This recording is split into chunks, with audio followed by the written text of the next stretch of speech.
so bila you dah jual rumah and you want so specifically this kind of property, you rasa you will end up homeless tak? Assalamualaikum. Assalamualaikum. We are Sisters in property. property. Alhamdulillah, today is our Sixth sixth episode. sixth episode. And today we want to talk about something some people might find it boring. Sell first or buy first? Some people may think that it's boring, but this is very important. Make sure that you have a house over your head. If not, remain homeless pula. Yeah, don't know what you don't know. Sebab kadang-kadang you think you know, but you actually don't know. Confusing? Tak, okay. So, kalau even with the wrong move, right, you might end up with paying 2 mortgages atau You'll be homeless. let's see. Let us go deep into whether you should sell first ke, buy first ke, so that our viewers out there they know lah. At least they know the process before even deciding what to do. Okay, let us start with selling first. What happens kalau you sell your house first? So you actually put your house on the market, you wait for a buyer, and you actually transact your selling of your house. It depends on the demand of your house, whether you sell it faster ke you sell it slower ke, depending on the market. So kalau you sell first, right, you dah jual rumah you and then you want to buy. So if you want to buy, how much time you think you will need to buy a property, to buy a house? It depends whether you know what you want, firstly, and whether that house is on the market. And whether how choosy, how cerewet you are, because you know you pernah tak dapat client, Kak, I nak rumah daripada blok tingkat 8 sampai tingkat 10, ni 2 je. I nak blok ni 2 je. I nak corner unit aja. I nak A lot of renovated. prerequisite. Yes. Kalau gitu you kasi 6 bulan pun tak dapat nak these 2 So your blocks. choices and your options get lesser. Yeah. Okay. So bila you dah jual rumah and you want so specifically this kind of property, you rasa you will end up homeless tak?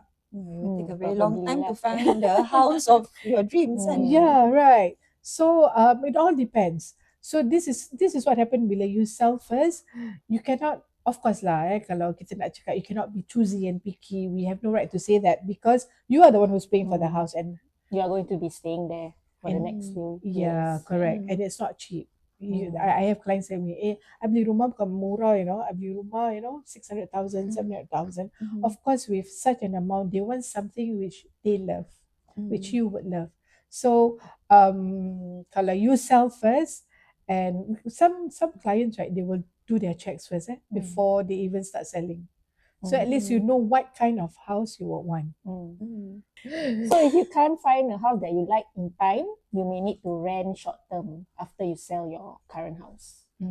Even though kan sometimes you dapat extension, you minta extension from the buyers. Correct. Yeah, so when you get extension, but then of course when you do your selling first, right, you only have this specific number of days. Sometimes I will ask for 60 days to look for a house. So kalau this 60 days tak cukup, you have to end up selling first and then you might end up kena rent. An extension only how long? HDB allow? Maximum 3 months. 3 months. Yeah. An extension secure tak? Actually depends, because even though sometimes there is like a written agreement between seller and buyer, but yeah, anything can happen along the way kan. Yeah, kena tendang So in fact, there are cases in news that the buyers actually request for the old owners to actually leave the house earlier. Yeah, so I ada this client. My client is the buyer, and then the seller is actually an agent. They are selling their house and they're getting a BTO. Tapi when the time comes to completion and the past extension pun, the BTO, he says Not his ready. flooring not ready. His renovation not ready. So he keep asking for extension. Beyond that 3 months. Yeah, beyond that 3 months. Okay. Yeah. So as a buyer agent, of course we have to put our foot down somewhere lah. Cannot just keep giving them extension. Yeah. My case pula terbalik. Yeah, I was serving the seller and it has already been agreed for this price that they buy, which has a COV with 3 months extension. But nearing the completion date, the agent for the buyer was trying to negotiate, can we move in 1 month can we shorten the extension to 2 months so we can move in 1 month earlier? And even we told them, because why, we bought a house and that house also need major overhaul. So they don't have any place to stay. Yeah. So in the end, we make a slight give and take lah, come to a just 1 or compromise, 2 days before the end of our extension, we actually are able to leave the house lah. Yeah. So these are the things you have to live with These are the Be aware of. bila you want to sell first, lepas tu rumah and you get extension, lepas tu rumah yang you beli tu nak kena renovate. So of course, selling first, these are the things you need to look out for. What about buying first kalau you beli dulu? So kalau you buy first and then you dah nampak a house that you like, you suka, you buat deposit, but then after that later you tak boleh jual your house, then how? Or your house take too long to sell, then macam mana? Especially if your house have ethnic quota ke, can only sell to a certain group of buyers and takes longer than usual. Wow, then it will be very difficult. So that's why when you're buying, first, these are some of the considerations that you need to take. Also, in terms of your submission timeline, you might also perhaps request for a longer submission days. Because you actually need your cash proceeds, your CPF refunded to you before you can make a payment for your new house, right? Yeah. So that's why that delayed submission is very important. Why do people buy first in the first place? Because your requirements are really very specific. You nak sini, you nak ngadap sana, you nak ngadap sini. So that's when people buy first. But I ever did a case where her current house is already fully paid up.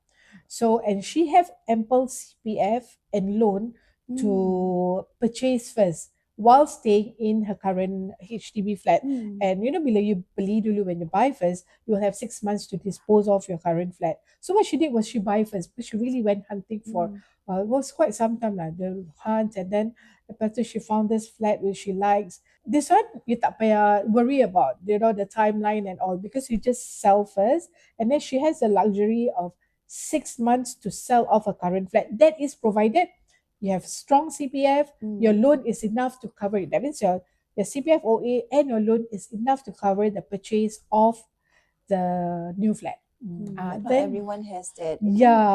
correct. CPF, Yeah, that one, if you have that, then you can buy first. But if you don't, that's when, like Fazli was saying, you need your CPF, and then you need your timeline kena match. And then bila nak jual rumah tu, sometimes, when you already buy first, right? So when you have let's say lah, the buyer give you like 90 days to sell off your house.